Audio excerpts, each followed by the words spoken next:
चीज और वो कहते हैं, एक चीज और कहते हैं, एक चीज और कहते हैं, वो एक चीज और कहते हैं, वो अपने एक चीज इसी में जो मोदी जी का सवाल है, वो खुद को फकीर भी कहते हैं कि मैं झोला उठा के चला जाऊंगा, लेकिन वो इस स्तर पे लिए कि बाहर से जो चंदा लेकर आए थे, जो आपने देखा महामारी के नाम पे फंड इकट्ठा किया था, उस चंदा चोरी को उसमें प्रचार तंत्र में लगा देते, तो वो इस तरह की फकीरी हमें नहीं चाहिए, नहीं चाहिए। क्या वो दिन दूर नहीं कि सरकार जिस तरीके से शराब के दुकानों पे लिखा रहता है शराब स्वास्थ्य के लिए हानिकारक है, उसी तरीके से अब दीवार पर लिखा जाएगा नरेंद्र मोदी इस देश के लिए हानिकारक है। इस देश से भारतीय जनता पार्टी को उखाड़ फेंकने का काम किया जाएगा। अरे उसको बोल दीजिएगा प्रधानमंत्री से कि उसका बाप ये काला कानून पास का रद्द करेगा। ये प्रधानमंत्री से कहना चाहता हूँ, इस देश को आजादी दिलाने के लिए 90 वर्ष तक संघर्ष किया गया था। ये आजादी की दूसरी लड़ाई है।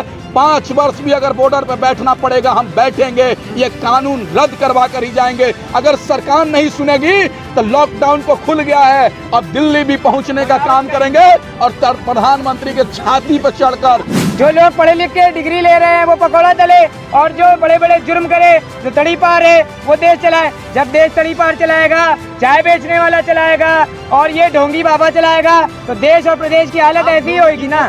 ढोंगी योगी को कह रहे हैं। जो नाम चाय चाय करके उन्होंने नाम पहले बनाया था, फिर उसके बाद चौकीदार करके, तो चौकीदार करके उसके बाद में जो है उन्होंने कहा भाइयों बहनों कि गधे से भी प्रेरणा ली जा सकती है। तो इस तरह से गधे जैसी वो प्रेरणा ले रहे हैं गधे से, तो गधे से प्रेरणा लेंगे तो देश का यही हाल होगा। प्रधानमंत्री जी खुद कहते हैं ना कि मैं चौकीदार हूँ, मैं चाय बेचने वाला था, चाय बेच के चाय बेचना कोई गलत नहीं होता, लेकिन आप देश बेचना स्टार्ट कर दोगे।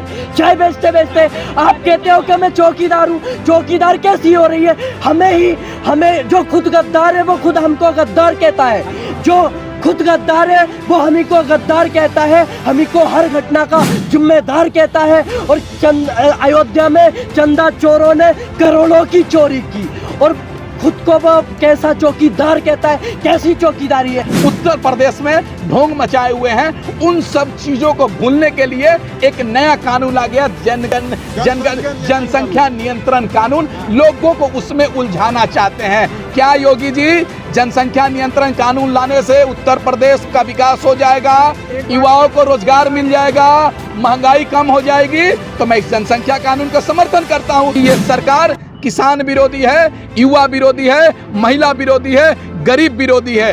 दुर्भाग्य तो तब हो जाता है जब देश के लोग रोजगार मांगते हैं, खाना मांगते हैं, रोटी मांगते हैं, कपड़ा मांगते हैं, तो ये सरकार कह रही है योगा करो। अरे किसानों के लिए योगा तो एमएसपी है, युवाओं के लिए योगा तो रोजगार है, और देश के आम नागरिकों का योगा तो महंगाई कम करना है। लेकिन ये सरकार, एक कहावत है भोजपुरी में, पेट में खरना सींग में तेल, वही हाल है ये सरकार। आज पेट में खाने के लिए अन्न नहीं है, लेकिन सरकार योगा करा रही है। दुर्भाग्य तो तब हो जाता है क्या इससे पहले नहीं होता था क्या? मोदी जी नहीं, मोदी जी प्रधानमंत्री नहीं थे तो इससे पहले योगा नहीं होता था। इसको बोलते हैं प्रचार।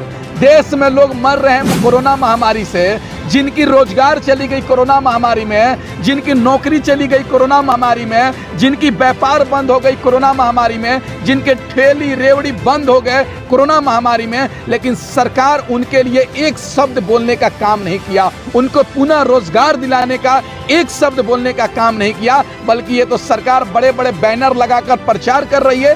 दुर्भाग्य तो तब हो जाता है कि जब सुप्रीम कोर्ट कहता है कि कोरोना महामारी में मरे लोगों को 4 लाख का मुआवजा दिया जाए, लेकिन हमारे देश का प्रधानमंत्री 187 पेज का पीआईएल दायर करते हैं और सरकार से कहते हैं, कोर्ट से कहते हैं ये सरकार कि हम 4 लाख मुआवजा नहीं दे सकते हैं। मोदी जी, आप बड़े बड़े बैनर लगा सकते हैं, करोड़ों अरबों खरब का प्रचार कर सकते हैं, लेकिन कोरोना महामारी में मरे लोगों को 4 लाख का मुआवजा नहीं दे सकते। सरकार के पास इतना पैसा ना हो, ये भी तो कारण है। एक बात बताइए हमको, कोरोना महामारी में चुनाव प्रचार में करोड़ों रुपए खर्च हो सकते हैं, प्रधानमंत्री जी चार्टर्ड प्लान लेके घूम सकते हैं, अपना करोड़ों रुपए का बैनर लगा सकते हैं, विदेश दौरा करके करोड़ों खरब खर्च कर सकते हैं और अरबों रुपए का, करोड़ों रुपए का भारतीय जनता पार्टी नया कार्यालय बना सकती है। लेकिन जो कोरोना महामारी में जिनकी मृत्यु हुई है वो सरकार उनको 4 लाख रुपए नहीं दे सकती है।